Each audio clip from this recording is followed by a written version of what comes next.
آپ نے دوسرا سوال کیا کہ میرے نظر میں جو اسامہ بن لادن کر رہا ہے وہ قرآن اور حدیث کی روشنی میں صحیح ہے کیا نہیں؟ جو لوگ کشمیر میں جھگڑ رہے وہ صحیح ہے کیا نہیں؟ جو افغانستان میں کر رہے صحیح ہے کیا نہیں؟ 3 سوال.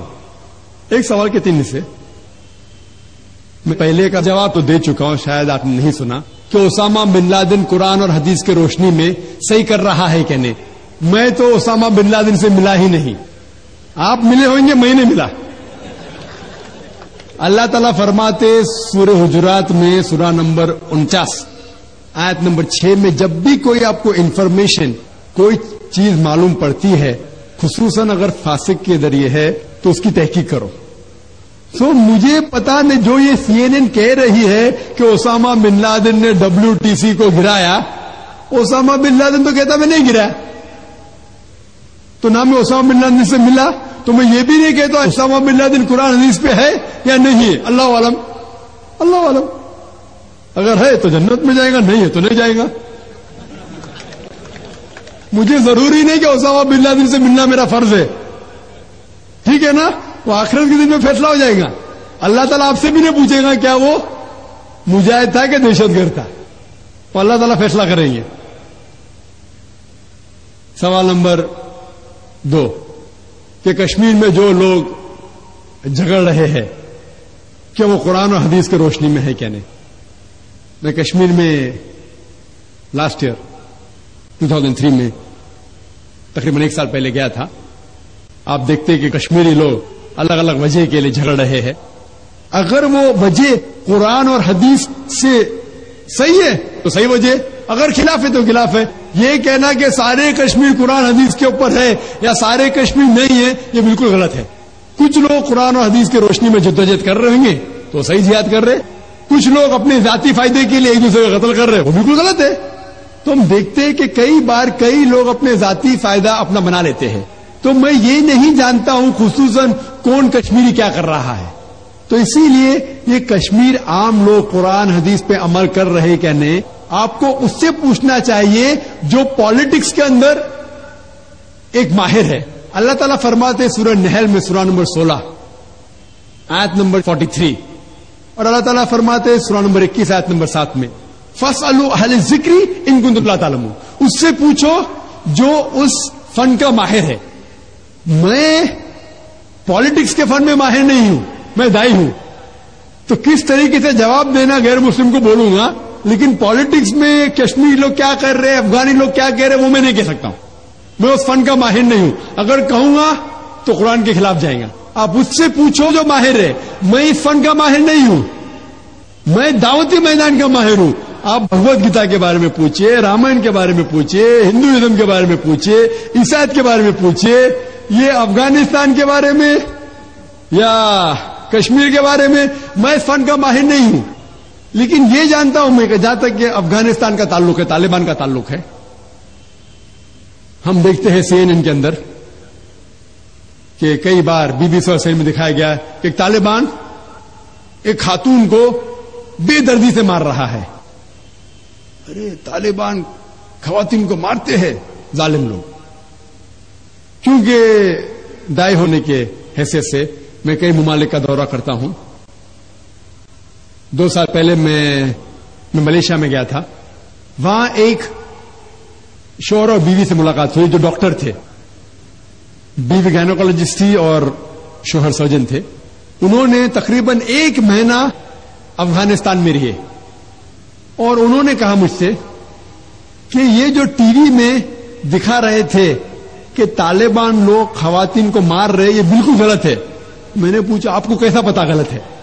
تو اس نے مجھ سے کہا, وہ میاں بیوی نے کہا, کیونکہ طالبان کو جو پگڑی باندھتے ہیں ان کے باندھنے کا ایک خصوصی طریقہ ہے. مثال کے طور پہ جب ہم عربوں کو دیکھتے, ہمارے لیے جو عجم ہے, ہمارے لیے سب عرب ایک جیسے پگڑی باندھتے, پھیٹا باندھتے, اپنا گترا باندھتے. لیکن وہ عرب ہی جانتا ہے کہ سعودی گترا باندھنے کا طریقہ الگ ہے, وہ اماراتی UAE کا گترا باندھنے کا طریقہ الگ ہے, وہ کویٹی کا گترا باندھنے کا طریقہ الگ ہے. وہ پہچان سکتے. ہم نے اسی طریقے سے وہ طالبان کی پگڑی باندھنے کا طریقہ الگ ہے, وہ ڈاکٹر کہنے لگے مجھ سے کہ جس طریقے سے وہ BBC اور CNN میں دکھا رہے تھے طالبان خواتین کو مار رہے، وہ طالبان ہے ہی نہیں، وہ ایکٹر لوگ کو لے کے آئے تھے، لیکن بیوقوف تھے کہ ایکٹنگ میں برابر سے نہیں کیے، وہ کپڑے برابر نہیں تھے. میں نے تقریر سنی ایک رپورٹر جس کا نام ہے یوان ریڈلی. یوان ریڈلی ایک برٹش رپورٹر ہے. جب اٹیک ہوتا ہے امریکہ کا افغانستان پہ، بھائی صاحب کو دکھ ہو رہا تھا جب میں نے کہا کہ امریکہ ٹیررسٹ ہے، دکھ ہو رہا تھا ان کو. جارج بش اگر آپ کے رشتے دار تو معافی چاہتا ہوں میں. تو یوان ریڈلی جو تھی، یوان ریڈلی ایک رپورٹر ہے، برٹش رپورٹر، سفید ہے، وائٹ یورپین. اس کو بھیجتے ہیں افغانستان میں تحقیق کرنے کے لیے طالبان کے بارے میں. وہ سارے تحقیق کرتی ہے اور پورے ٹائم وہ نقاب میں رہتی ہے، حجاب میں رہتی ہے. ایک بار کیمرہ گر جاتا ہے اور اس کا راز فاش ہو جاتا ہے تو طالبان اسے پکڑتے ہیں، 6 دن تک اسے قید کرتے ہیں. اور جس طریقے سے طالبان نے اس کے ساتھ برتاؤ کیا وہ اس لیکچر میں کہتی ہے کہ لوگ جب انہیں پکڑتے ہیں تو بولتے کون اس کے ساتھ ہے، تو آدمی کو لے کے آتے، پھر اس کو لے کے جاتے ہیں اور سب لوگ گھیر لیتے. تو وہ سوچتی ہے ابھی چند منٹوں میں یہ جاہل لوگ میرا قتل کر لیں گے. شاید ہو سکتا ہے کہ 10-15 طالبان میرا بلاತ್ಕಾರ کریں گے. اس کے ذہن میں یہ سب جا رہا ہے، سوچ رہے ہو سکتا ہے کہ مجھے جھاڑ پہ سے لٹکا دیں گے. وہ ایک دم ڈری ہوتی. 1 گھنٹے تک لوگ اسے گھیرتے لیکن کوئی بھی سامنے نہیں آتا. وہ سوچتے ابھی میری موت، ابھی میری موت. 1 گھنٹے بعد ایک افغان عورت آتی ہے اور اس کے جسم کی جانچ پڑتال کرتی ہے. پھر اسے پتا لگتا ہے ہاں یہ لوگ سمجھتے ہیں کہ میرے پاس ہتھیار ہے. وہ اتنا تیش میں آتی ہے، اگر لوگ میرے سے پوچھنا چاہیے ہتھیار میں بولتی نہیں ہے. 1 گھنٹہ تک کہ میں تڑپ تڑپ کے مر رہی ہوں کہ یہ آج مجھے ماریں گے. وہ تیش میں آ کے کیا کرتی ہے، اپنا اسکرٹ اٹھا لیتے، دیکھو میرے پاس ہتھیار نہیں ہے. جیسا اسکرٹ اٹھاتی ہے طالبان 180 ڈگری اس طرف دیکھتے اور بھاگ جاتے. تو وہ کہتی ہے اپنے تقریر میں طالبان کو مارنے کے لیے بم گرانے کی ضرورت نہیں. وہ کہتی ہے اگر عورتوں کے کپڑے چھوڑیں گے تو طالبان مر جائیں گے شرم کے مارے. اور وہ تقریر کرتی ہے کہ اس عزت سے میری حفاظت کی 6 دن تک کے وہ طالبان لوگ نے. اور جب اسے پوچھا جاتا ہے سوال جو آپ کے نشست میں، کیا آپ کو لگتا ہے کہ القاعدہ نے WTC کو گرایا، تو وہ یوان ریڈلی کہتی ہے میرے حساب سے القاعدہ موجود ہی نہیں ہے. یہ اس کا کہنا، میرا کہنا نہیں. اور جب اسے آزاد کیا جاتا ہے 6 دن کے بعد، اور جب باقی رپورٹرز پوچھتے آپ کے ساتھ کیا سلوک کیے، تو انہوں نے کہا اتنا اچھا حسن سلوک کیے کہ رپورٹ کے اندر ہی نہیں آیا. اور اس نے صرف یہ وعدہ دی تھی کہ میں انگلینڈ جا کے واپس سے قرآن مجید کا ترجمہ پڑھوں گی. تو وہ جاتی ہے اور چند مہینے بعد قرآن کا ترجمہ پڑھتی ہے اور اس کے بعد وہ اسلام قبول کرتی ہے. تو اس کے نظریے سے طالبان ایک دم معصوم ہیں، ان کے اوپر ظلم کیا گیا تھا. تو آپ مجھے پوچھیں گے بھائی طالبان کیا قرآن و حدیث کی روشنی میں صحیح ہے؟ تو اس کا نظریہ اگر لیں گے، جو غیر مسلم تھی یوان ریڈلی، ابھی ماشاءاللہ حجاب بھی کر رہی ہے، یورپین حجاب کر رہے ہیں ماشاءاللہ، تو اس کے نظریے سے بھائی طالبان اچھے لوگ ہیں. تو اسی لیے نظریہ بدلتے جاتا ہے. امریکہ کے حساب سے طالبان ظالم لوگ ہیں. تو میڈیا ایسی چیز ہے کہ کوئی بھی ہیرو کو زیرو بنا سکتی ہے. They can make day into night black into white.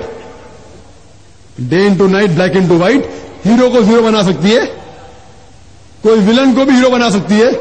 تو اسی لیے قرآن مجید میں اللہ تعالیٰ فرماتے کوئی بھی چیز آپ کے پاس آتی ہے اس کی تحقیق کرو تیسرے کو پہنچانے کے پہلے. تو اسی بنیاد پہ میں نے کہا تھا کیا نام ہے، اسامہ بن لادن کو جانتا ہوں نہ، یہاں کیا ہو رہا ہے پتا نہیں مجھے، افغانستان بھی میں نہیں گیا ہوں، لیکن یہ رپورٹ کے ذریعے یہ پتا لگتا ہے کہ یہ جو امریکہ کر رہی ہے اپنے میڈیا کے ذریعے یہ شیطانی حرکت جو غلط فہمی پھیلا رہی ہے اس کی سزا تو انشاءاللہ انہیں ملیں گی.